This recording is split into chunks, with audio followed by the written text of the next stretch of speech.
Everyone, I hope कि आप लोगों की नौसेट की, आरआरबी की, एसजीपीजीआई की एंड केजीएमयू की तैयारी बहुत अच्छे से चल रही होगी। तो इसी चैनल पे मैं आपको सारे एग्जाम्स की तैयारी करवा रही हूँ। अगर आप चैनल पे न्यू हो, चैनल को लाइक शेयर सब्सक्राइब ज़रूर करना। लास्ट टाइम मैंने आपसे ये क्वेश्चन पूछा था जो प्रीवियस हमारी क्लास थी उसमें। पहले हम ये क्वेश्चन डिस्कस करेंगे, देन फर्दर क्वेश्चन पे चलेंगे। तो क्वेश्चन था कि न्यूबॉर्न फेल्स टू ब्रेथ, मतलब ब्रीथ करने में न्यूबॉर्न फेल हो गया, हार्ट रेट 80 है, गैस्पिंग कर रहा है, और नेक्स्ट अब आपके अकॉर्डिंग क्या रहेगा। तो यहाँ पे आप पॉजिटिव प्रेशर वेंटिलेशन बच्चे को दोगे, जो कि आपने देखा भी होगा कि हम यूज़ करते हैं जब बच्चा सांस नहीं ले पाता है। दैट इज़ मोस्टली ये तब होता है जब बच्चे के लंग्स प्रॉपरली मैच्योर नहीं हुए होते, प्रॉपर सर्फेक्टेंट नहीं होता है। ठीक है, यहाँ पे हम जो अगला स्टेप करेंगे is a positive pressure ventilation. Next है patient receiving gentamicin complain of ringing in the ears and imbalance. This indicate toxicity of which system? तो gentamicin ले रहा है patient, ringing of the years हो रहा है उसको, टेनाइटस और इम्बैलेंस हो रहा है। ये किस चीज़ की टॉक्सिसिटी बता रहा है? रीनल, हिपैटिक, वेस्टिब्यूलर या फिर हिमेटोलॉजिक। सो इट्स अ वेस्टिब्यूलर, मतलब ये ईयर टॉक्सिसिटी बता रहा है ना। Ringing in the ears and imbalance are directly link to the ears. ठीक है, so this is the ear की टॉक्सिसिटी। ठीक है, और we can say auto toxicity of the system. So right option will be option number C. Next है which part of the nephron is most permeable to water. तो इसमें से कौन सा पार्ट मोस्ट परमिएबल है वाटर का? So proximal convoluted tubule, distal convoluted tubule, loop of Henle, collecting duct. So अगर आपने नेफ्रॉन्स के बारे में पढ़ा है तो बेटा ये तो हो गया आपका, है ना, नेफ्रॉन। देन उसके बाद ये लूप ऑफ हेनले आपका, है ना, ऐसा ही कुछ होता है। जो आपका नेफ्रॉन होता है जो पास में होती है इसको हम बोलते हैं प्रॉक्सिमल कॉन्वुलेटेड टिब्यूल, और जो दूर होती है that is a distal convoluted tubule. तो जिसमें सबसे ज्यादा वाटर परमिएबल होता है, ऑब्जॉर्ब होता है, रीऑब्जॉर्ब होता है, that is a proximal convoluting tubules. यहाँ पे अप्रोक्सीमेटली 60 to 70%, कितना, 60 to 70% जो वाटर है वो क्या होता है? रीअब्जॉर्ब होता है। सबसे ज्यादा वाटर यहीं पे रीअब्जॉर्ब होता है। तो राइट ऑप्शन हमारे पास क्या रहेगा? Option number A. नेक्स्ट है patient on acute respiratory distress is on mechanical ventilator. ARDS वाला पेशेंट मैकेनिकल वेंटिलेटर पे है। एबीजी उसका क्या शो कर रहा है? ऑक्सीजन 55 है और फ्रिक्शनल ऑक्सीजन जो है 0.8। Which ventilator strategy improve oxygenation while preventing lung injury. तो यहाँ पे ऑब्वियसली बहुत कम है oxygen, partial pressure of oxygen, और आप फ्रिक्शनल ऑक्सीजन देखो 0.8 दे रहे हो। ठीक है, तो अब आप क्या करोगे? हाई टाइडल वॉल्यूम या फिर लो टाइडल वॉल्यूम विद पीईपी, या फिर रैपिड रेस्पिरेटरी रेट, या फिर प्रेशर सपोर्ट विदाउट पीईपी। यहाँ पे आप लो टाइडल वॉल्यूम देते हो। ये क्या करेगा? लंग कोलैप और we can say alveolar collapse को बचाएगा।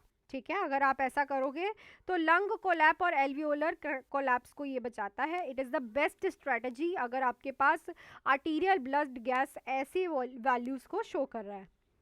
नेक्स्ट है women develop sudden breathlessness, chest pain, hypotension and DIC immediately after delivery. Disseminated intravascular coagulation show कर रही है वुमेन, साथ के साथ ब्रेथलेसनेस हो रही है, चेस्ट पेन है, हाइपोटेंशन है।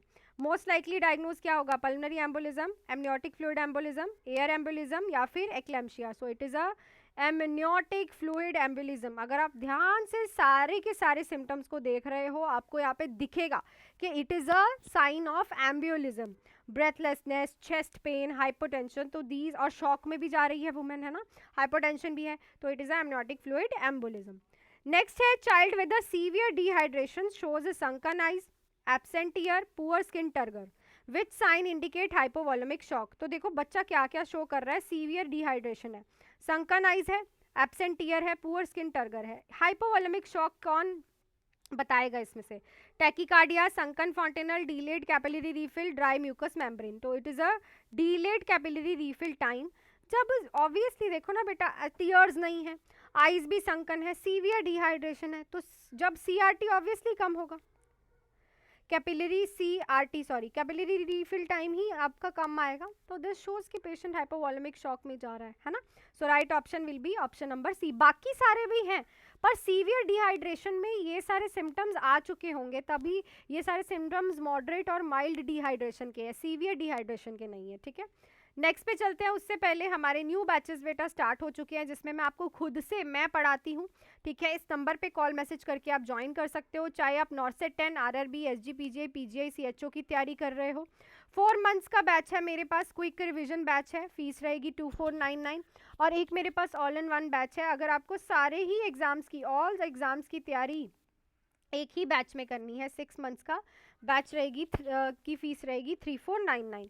क्लासेस लाइव एंड रिकॉर्डेड है, फुल थ्योरी है, एमसीक्यूज है, टेस्ट सीरीज है, नॉन नर्सिंग क्लासेस है। फटाफट से आप जुड़ सकते हो हमारी सिलेक्शंस को देख के, रिव्यूज़ को देख के in the community section of the channel, और फटाफट से जुड़ जाओ। आने वाले 6 महीने आपके ही होंगे, आप ही की जॉब लगेगी अगर आप अच्छे से तैयारी करते हो।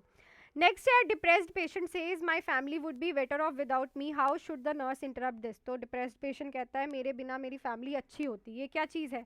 लो self esteem, normal grief response, suicidal ideation, depressive stupor, so it is a sign of suicidal ideation, patient is trying to do a suicide. Eye रखो उस पर। नेक्स्ट है, while performing hand hygiene when should alcohol based hand rub not be used. तो जब आप hand hygiene का use करते हो, तो जो वो सैनिटाइजर्स यूज़ करते हो ना आप अल्कोहल बेस्ड, वो कब नहीं यूज़ करने? Before touching patient, after body fluid exposure, when hands are visibly solid, after removing gloves. तो जब हैंड्स आपको विजिबली सॉलिड्स दिख रहे हैं गिरने, तो यहाँ पे सोप एंड वाटर का यूज़ होगा, ना कि only sanitisers alcohol based hand rub का। नेक्स्ट है, the infant mortality rate mainly reflect the quality of. तो आईएमआर किस चीज़ के बारे में बताता है?